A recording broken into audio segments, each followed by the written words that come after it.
Okay, so what is meant by beat and how beats are getting formed? Okay. So if you remember, मैंने आपको बताया था कि भी साउंड वेव्स जो प्रैक्टिकली हम लेबोरेटरी में प्रोड्यूस करते हैं वो हम इसके थ्रू फॉर्म करते हैं। बोलो इसका नाम क्या है प्यारे बच्चों? सभी जानते हैं इसका नाम है ट्यूनिंग फोर्क। क्या हुआ? Tuning fork. इसको हम वाइब्रेट करते हैं, बजाते हैं, तो ये पर्टिकुलर फ्रीक्वेंसी पे वर्क करती है। इसकी फ्रीक्वेंसी फिक्स होती है। लेट्स N1 इसकी फ्रीक्वेंसी ले लिया हमने, कुछ भी हो सकती है, 300 hertz, 400 hertz, 200 hertz, I don't know. और एक और मैंने एक्सपेरिमेंट लेना है, एक और ट्यूनिंग फोक लेना है, एक और ट्यूनिंग फोक लिया है मैंने जिसकी फ्रीक्वेंसी इससे स्लाइटली डिफरेंट है, स्लाइटली, ठीक है, ज्यादा डिफरेंस नहीं है, ठीक है। सो N1 nearly equal to N2 है। जैसे अगर ये एक 300 होगी तो दूसरी 295 होगी, 305 होगी, ज्यादा डिफरेंस नहीं होना चाहिए, ठीक है। जब हम इन दोनों को साउंड करेंगे, दोनों को एक साथ बजाएंगे, तो ध्यान से सुनो मैं क्या बोल रहा हूँ। इनके आसपास सारे एयर पार्टिकल है और मैं एक एयर पार्टिकल ले लेता हूँ, ये वाला येलो लाइन से जो मैंने ड्रॉ किया। अब अगर अकेला ट्यूनिंग फोर्क होता और मैं साउंड टुगेदर करता, तो ये वाला पार्टिकल किसकी फ्रीक्वेंसी पे वाइब्रेट करता? ट्यूनिंग फोर्क 1 की। यस और नो? ट्यूनिंग फोर्क 1 की फ्रीक्वेंसी पे वाइब्रेट करता, ठीक है।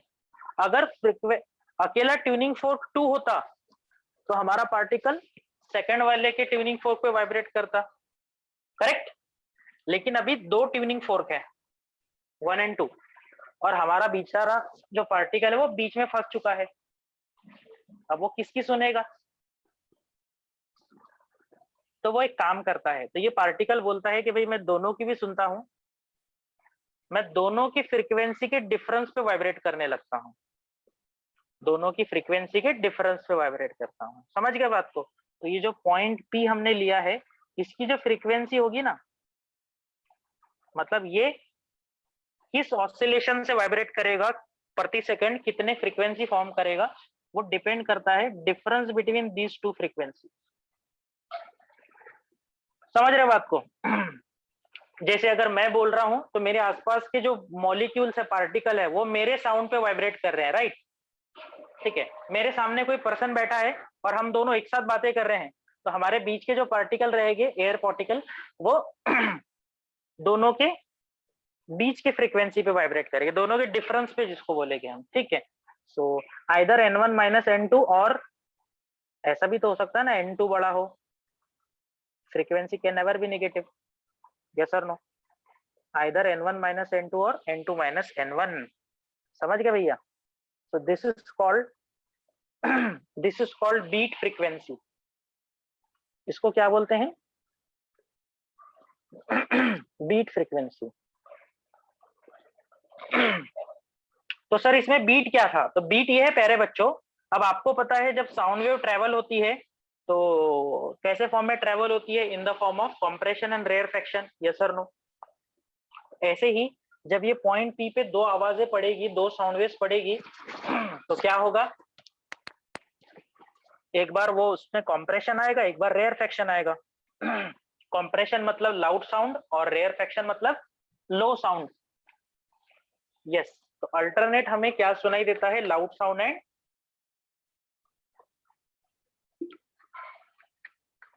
क्या सुनाई देता है? Alternate loud sound and low sound. तो बीट का मतलब ही वही है, alternate loud and low sound, ठीक है। अब सच बताओ तो ये ऐसे थेरोटिकल बताने में कोई मजा नहीं आता है, ठीक है। मैं तुम्हें एक्चुअली इसका एक पिक्चराइजेशन बताता हूँ जिससे तुम्हें ज्यादा मजा आएगा एंड यू विल फील कि हाँ ऐसे बीट फॉर्म होती होगी, ठीक है। So do I have a video?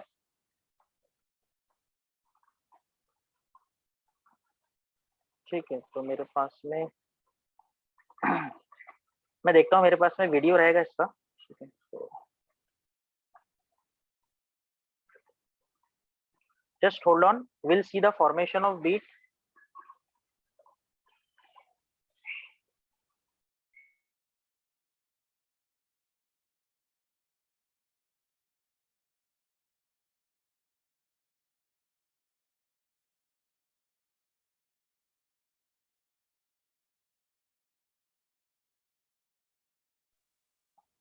Actually, I'm sharing the screen. Just see the how beats are getting formed.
हाँ भाई, कुछ समझ आया? कुछ समझ आया? तो क्या समझ आया इस वीडियो से? मैं आपको क्या दर्शाना चाहता था कि दो वेव सेम डायरेक्शन में जब ट्रेवल होती है, जिनका एम्पलीट्यूड सेम होता है, जिनकी फ्रीक्वेंसी ऑलमोस्ट सेम होती है, पूरी तरह सेम नहीं होती है, जब वो एक दूसरे के साथ इंटरफेयर होती है, सुपर इम्पोज होती है, तो अकॉर्डिंग टू सुपरपोजिशन प्रिंसिपल एक बार इंटेंसिटी मैक्सिमम दिखाई देती है, एक बार मिनिमम दिखाई देती है। ऐसा ही खेल हम ऑप्टिक्स में भी करने वाले हैं जब हम interference of this light waves पढ़ देंगे। ठीक है, ये साउंड वेव्स है, तो अल्टरनेट लाउड साउंड और लो साउंड सुनाई देता है, जिसको हम दोनों को मिलाकर क्या बोलते हैं? बीट बोलते हैं, BEAT, बीट। ठीक है, बीट। और फ्रीक्वेंसी स्लाइटली डिफरेंट क्यों होना चाहिए? फ्रीक्वेंसी स्लाइटली डिफरेंट क्यों होना चाहिए? क्योंकि हमने देखा था कि अगर फ्रीक्वेंसी में ज्यादा डिफरेंस रहेगा, अगर फ्रीक्वेंसी में ज्यादा डिफरेंस रहेगा तो क्या होगा? हम बीट को प्रॉपर नहीं सुन पाएंगे, कंटिन्यूअसली हमें इतने ज्यादा साउंड सुनाई देगी कि हम उसको डिस्टिंग्विश नहीं कर पाएंगे। Are you getting this? ठीक है, so that is a formation of beat. मेरे पास एक और वीडियो है, लेट्स वेट, जिसमें हमें क्या पता चलेगा? जिसमें हमें पता चलेगा कि भाई प्रैक्टिकली उसको फॉर्म कैसे करते हैं। अभी तो हमने देखा कि फॉर्म होता कैसे है, ग्राफ कैसे रिप्रेजेंट होता है उसका। ठीक है, सो अभी मैं एक और वीडियो देखता हूं जिसमें शायद है मेरे पास में, so, जिसमें प्रैक्टिकली बताया जाएगा कि how the beats are getting formed.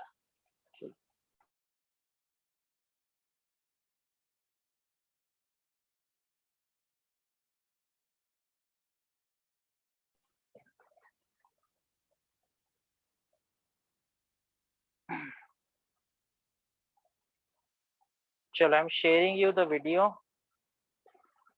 C this. हाँ, फिर उसके बाद में अपन चर्चा करेंगे।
हाँ भाई, कुछ दिखाई दिया?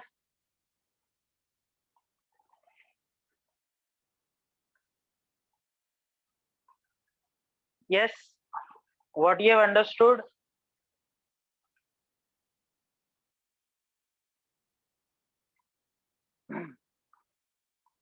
बोलो भाई, क्या समझ आया इस वीडियो से? सो इस वीडियो से हमें ये समझ आया कि उसको साउंड कैसे करते हैं, बजाते कैसे हैं। तो आपने देखा एक छोटा सा मेटल स्टिक लेकर उन्होंने साउंड किया उसको, और जिसके कारण क्या हुआ, वो साउंड होने लगे दोनों भी, और अल्टरनेट लाउड साउंड और लो साउंड सुनाई देता है। ठीक है। और एक और चीज आपने ऑब्जर्व की होगी, वहां पर एक छोटा सा नॉच दिखाई दे रहा था, नॉच। वो नॉच क्या है वो भी मैं अभी आपको समझाता हूं। सो हमने दोनों चीजें देख ली कि फॉर्म कैसे होता है प्रैक्टिकली, और ये भी हमने देख लिया कि उसको कैसे साउंड टुगेदर करते हैं। ठीक है, तो चलो अब इसका थोड़ा सा एनालिसिस करते हैं कि भाई इसको कैलकुलेट कैसे किया जाता है वेव को। तो I am switching on the board, इसको मैथमेटिकल एनालिसिस करते हैं थोड़ा सा।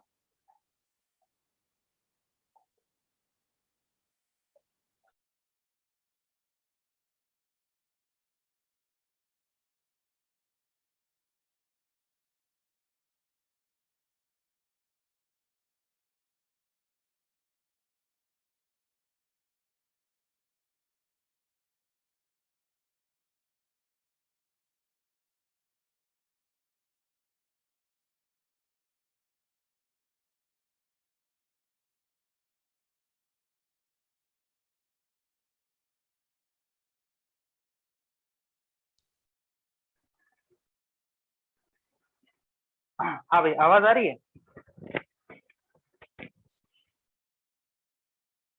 Yes, am I audible? फटाफट रिप्लाई कर दो। चलो, बहुत अच्छी, बहुत बढ़िया। तो क्या देखा अभी आपने कि भाई बीट फॉर्म कैसे किया जाता है, और बीट जब फॉर्म होता है तो अल्टरनेट क्या सुनाई देता है, लाउड साउंड एंड अल्टरनेट क्या सुनाई देता है, loud sound and low sound. ठीक है, तो चलो डेफिनेशन बनाते हैं पहले बीट की। सो बीट बीट क्या होते हैं, या बीट क्या होते हैं? बीट इज नथिंग बट, क्या होता है, फॉर्म कैसे करते हैं, when two sound waves having कैसा एम्पलीट्यूड, सेम एम्पलीट्यूड, जिनका एम्पलीट्यूड सेम होना चाहिए, and slightly different frequency, slightly different frequencies sounded together, या फिर जिसको बोलेंगे सुपर इम्पोज, सुपर, या फिर इंटरफेयर भी लिखे तो चलेगा, interfere with each other, state board में डेफिनेशन ऐसे लिखनी पड़ेगी आपको पूरी, with each other, comma, alternate alternate कैसा, loud and low sound, loud and low sound are heard, alternate loud low ऐसा साउंड सुनाई देता है। ग्राफ देखा ना आपने एक बार, एम्पलीट्यूड मैक्सिमम, फिर minimum, maximum, minimum, are heard, comma, combinely called, दोनों को मिलाकर क्या बोला जाता है, वन बीट।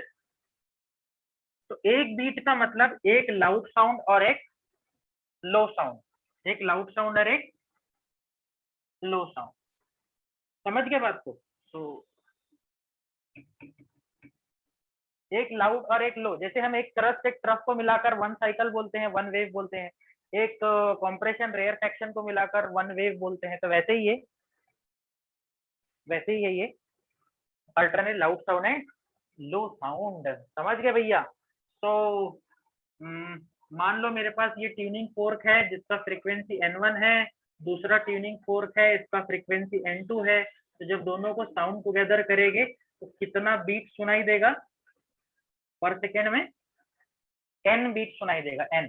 और यह n का वैल्यू तुम जानते हो, it might be the n1 minus n2 और n2 माइनस n1, डिपेंड करेगा कौन बड़ा है कौन छोटा है ट्यूनिंग फोर्क। बताओ भैया, यहाँ तक इतनी बात क्लियर है?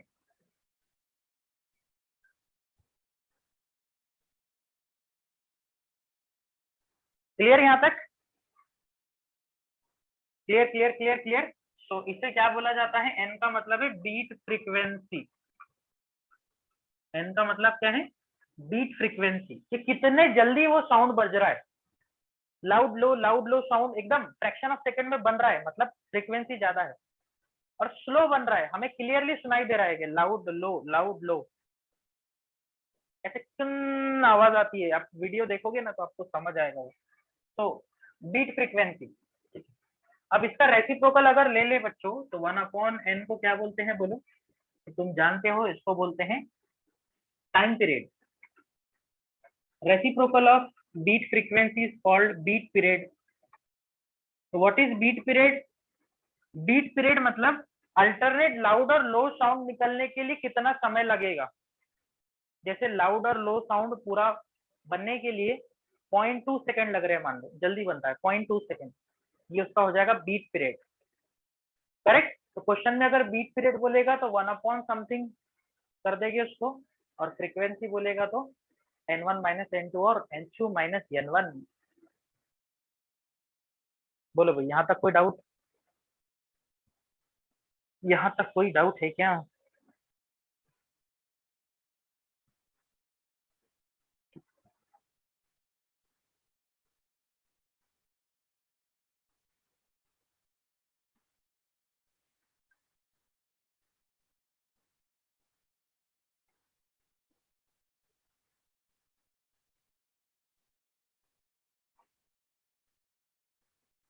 चलो डन, बहुत अच्छे, बहुत बढ़िया।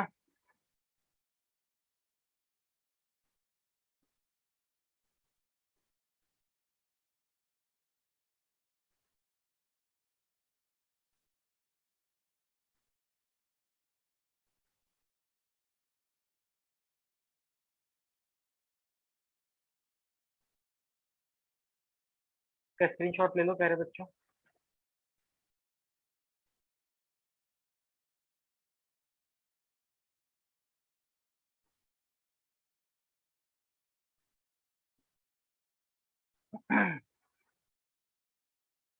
चलो अब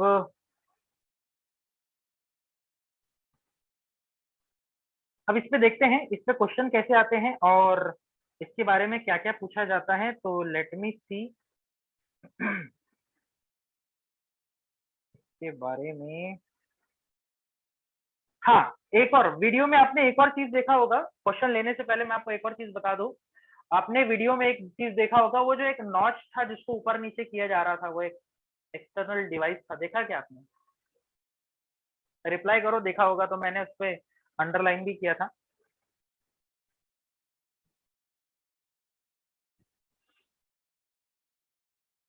बराबर? ओके।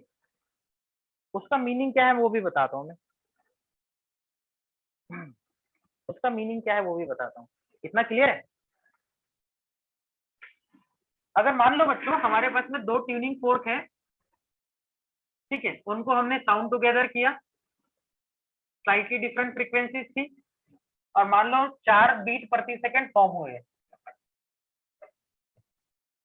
4 बीट प्रति सेकंड मतलब समझे हो ना? एक सेकंड में 4 बार लाउड साउंड और लो साउंड सुनाई दिया हमें, that is called beat frequency.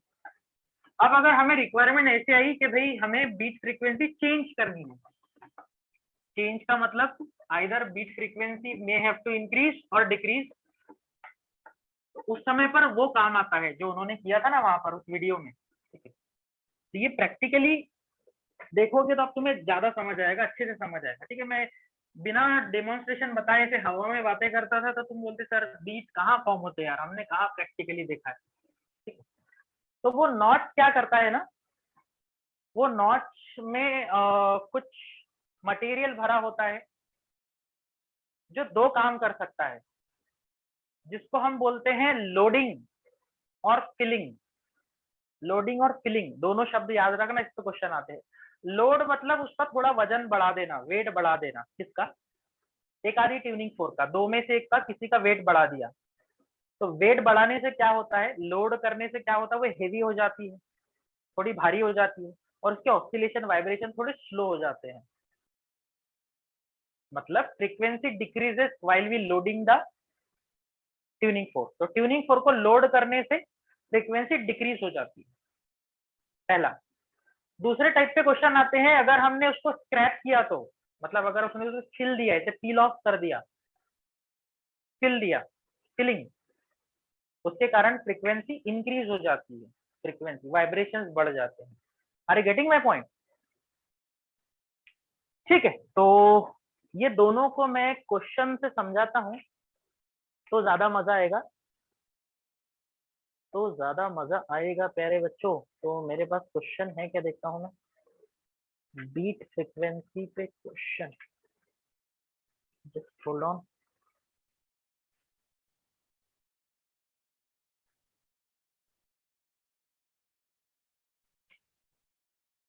हाँ, है।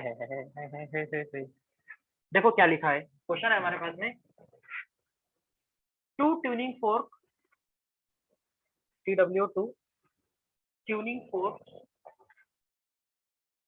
A and B, capital A and capital B, sounded together,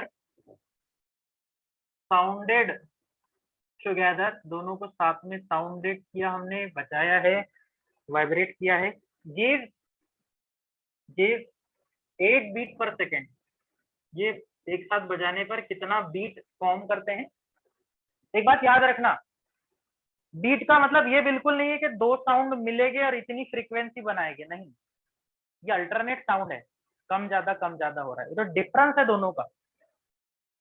उनका जो एक्चुअल फ्रीक्वेंसी है वो तो तुमने देखा है, वो तो एवरेज निकलती है, ठीक है, ये तो अल्टरनेट साउंड है।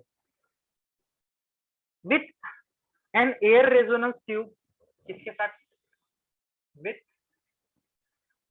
N air resistance tube, with an air resistance, sorry, resistance कैसे आया, air resonance tube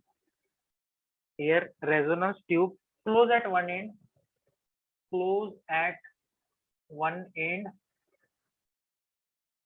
comma 2 4 gives, comma TW2 4 gives resonance when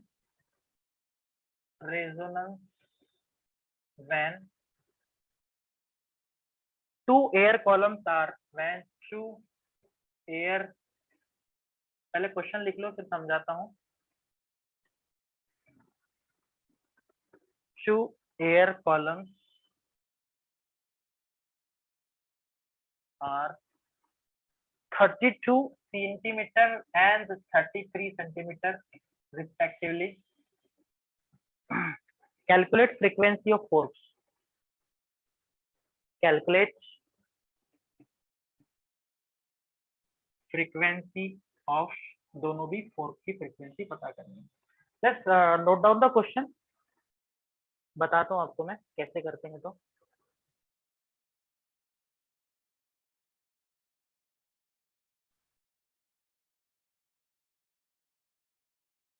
note कर लो, पहले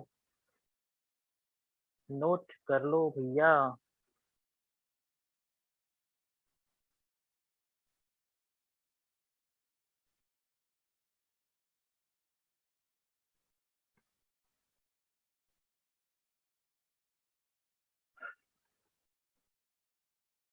चलो कर लिया, अब क्वेश्चन पढ़ो क्या लिखा है। दो ट्यूनिंग फोर्क जिनको साउंडेड टुगेदर किया तो वो कितना बीट देने लगे। लेटेस्ट से एक का फ्रीक्वेंसी N1 है, दूसरे का N2 है, तो मेरा आंसर रहेगा N1 minus N2 equal to 8, या फिर ऐसा भी तो हो सकता है N2 माइनस N1, चलेगा, कुछ भी लो, doesn't matter, N2 minus N1। इस टाइप के क्वेश्चन में प्रॉब्लम नहीं होगी, वो जब फिलिंग और वैक्सिंग करते हैं लोडिंग, उस समय पे सोचना पड़ता है इसके बारे में। फिलहाल एक भी केस लिखा तो चलेगा, नो वरी अबाउट। ठीक है, तुम्हें ऐसा नहीं बोला है कि ए का क्या होगा बी का क्या होगा, जस्ट बोला है कि दोनों की फ्रीक्वेंसी पता करो। मान लो हमने एक का निकाला 250, एक का निकाला 260, हमें नहीं पता चलेगा एग्जैक्ट किसका क्या है, ठीक है। तो बट इतना पता चल जाएगा कि दोनों की ये फ्रीक्वेंसी है। देखते हैं अभी इसका 8 लिख दिया हमने। जब हमने उनको एयर रेजोनेंस ट्यूब के साथ वाइब्रेट किया, जैसे तुमने एक्सपेरिमेंट देखा था ना, वो ट्यूब को हमने थोड़ा सा पानी में डाला था, फिर फ्रीक्वेंसी फोक उस पर मारा था, याद आ रहा है? तो पहली फोक मारने पर 32 सेंटीमीटर की लेंथ पे रेजोनेंस आता है, और दूसरी फोक वाइब्रेट करने पर 33 पे वाइब्रेशन रेजोनेंस आता है, ठीक है। तो तुम जानते हो for pipe close eight one and के लिए फ्रीक्वेंसी का फॉर्मूला क्या होता है बोलो? n is equal to V upon 4l होता है ना? अरे बोलो हाँ या ना, हाँ या ना? Yes sir. तो पहली वाली फ्रीक्वेंसी आ जाएगी n1 इज इक्वल टू, अब कौन n1 कौन n2, तो तुम जानते हो फ्रीक्वेंसी और लेंथ में इनवर्स रिलेशन है, इनवर्स इनवर्स इनवर्स इनवर्स। तो ये अगर तुम छोटी मान रहे हो तो इसकी लेंथ बड़ी, और इसको बड़ा मान रहे हो तो लेंथ छोटी, ठीक है। मैं पहला केस ले लेता हूँ, मेरी n1 ग्रेटर देन n2, यहाँ लिख लिया n1 greater than n2, let n1 greater than n2। अब ये लिखने की जरूरत नहीं, अजम्पशन ले लिया मैंने। अगर n1 बड़ा है तो लेंथ छोटी रहनी चाहिए, तो बोलो v अपॉन 4 इंटू 32 आएगा ना। एंड सिमिलरली n2 का वैल्यू हो जाएगा v अपॉन 4 इंटू 33। सेंटीमीटर का टेंशन इसलिए नहीं ले रहा हूँ, रेशियो लेना है मुझे। ले लो फिर रेशियो, n1 अपॉन n2 क्या हो जाएगा? When we take the ratio v upon 4 cancel हो जाएगा, और उल्टा हो जाएगा ये, ऊपर 33 बराबर ना, हाँ, और नीचे 32। बताओ भैया, क्या तुम्हें इनमें कोई शंका है? इक्वेशन 1 और 2 में कोई प्रॉब्लम है क्या बोलो? अरे बोलो बोलो बोलो, एनी डाउट? बहुत अच्छे, दैट्स इट। अब अपना काम ऑलमोस्ट खत्म हो गया है। इसमें से n1 का वैल्यू निकाल लो। n1 का वैल्यू आ जाएगा 33/32 इंटू n2 क्रॉस मल्टीप्लाई, और ये वैल्यू को 1 में रख देंगे, ठीक है। पुट इन इक्वेशन 1, बोलो 1 क्या हो जाएगा? 1 हो जाएगा, n1 की जगह रखना है 33/32 n2 minus n2 is equal to 8, cross multiply करो, ये हो जाएगा 1/32। देखो 33 minus 32, 1/32 n2 is equal to 8। तो n2 का वैल्यू आ जाएगा 32 इंटू 8, 8 टू द 16, 150, 256 हर्ट्ज। और मैंने अज्यूम किया था ये छोटे वाली फ्रीक्वेंसी है, देखो तो छोटी फ्रीक्वेंसी अगर 256 है तो बड़ी क्या होगी? उसमें 8 ज्यादा, उसमें 8 ज्यादा। एंड बोलो फिर n1 क्या हो जाएगी? n1 हो जाएगी n2 प्लस 8, n1 हो जाएगा 256 प्लस 8 कितना? 264। That's it, that's it. दोनों फ्रीक्वेंसी कैलकुलेट कर ली हमने। एक का वैल्यू आया है कितना? 256, और दूसरे का वैल्यू आया भाई 264। This is a good question जिसमें दोनों कॉन्सेप्ट आ गए हैं। कौन से?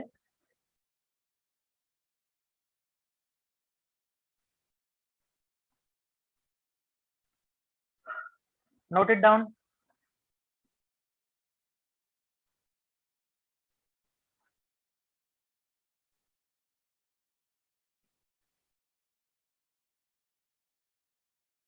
Note it down.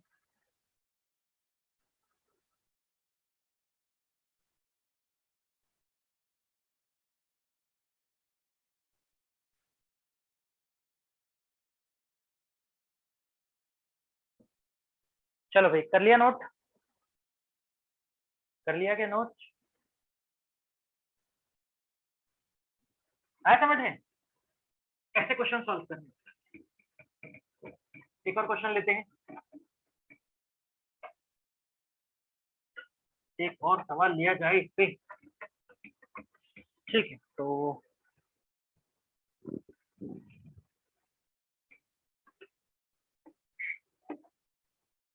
ये अच्छी क्वालिटी का क्वेश्चन था जो भी मैंने लिया हूँ। रीजन इज कि इसमें कोई बहुत बड़े कैलकुलेशन नहीं है, लेकिन बहुत सारे बच्चे इस पे अटेम्प्ट नहीं करते। उन्हें लगता है यार पाइप का और ट्यूनिंग फोर्क का मतलब बीट का कॉम्बिनेशन है, दोनों कॉन्सेप्ट स्ट्रांग होने चाहिए, ऐसा वैसा। तो एक साइकोलॉजी होती है, बाकी ऐसा कुछ नहीं है। It is very easy question and most of the student leave it in the exam. चलो एक क्वेश्चन और लेते हैं, उसके बाद फिर जो लोडिंग वाले जो मैं सवाल बोल रहा हूँ ना, loaded with wax, ceiling, peel of, ये कल लेंगे हम, ठीक है। एक क्वेश्चन आज सिंपल लेता हूँ, यू शुड ट्राई, अभी ट्राई करो इसको। क्या लिखा है? Two tuning focus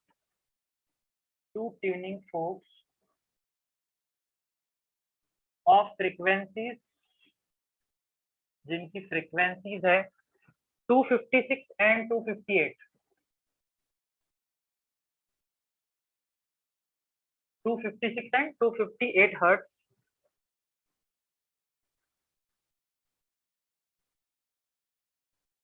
are sounded together, are sounded, दोनों को साउंडेड टुगेदर किया है, okay, sounded together, comma, time interval between, comma, time interval between, time interval between consecutive maxima, consecutive maxima, what is mean by maxima? Maxima minima शब्द सुने हो ना, maxima मतलब loud sound और मिनिमा मतलब low sound, ऐसा हम light में भी करने वाले रहेंगे। Maxima heard by observer, heard by observer, heard by observer is, option दे देता हूं आपको, 2 second, option B 250 second, option C 252 second और ऑप्शन डी 0.5 सेकेंड। ठीक है, करो तो ट्राई। क्या पूछ रहा है पहले वो समझो बात को, वो समझो बात को।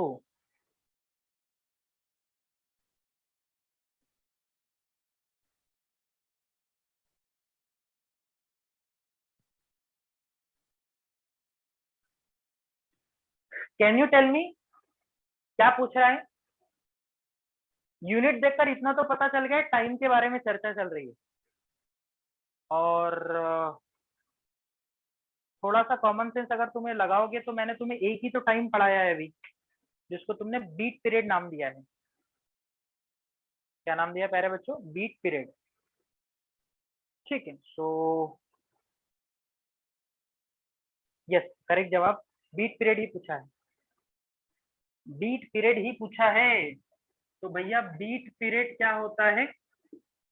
Beat period capital T which is reciprocal of frequency, beat frequency. तो बीट फ्रीक्वेंसी क्या होती है?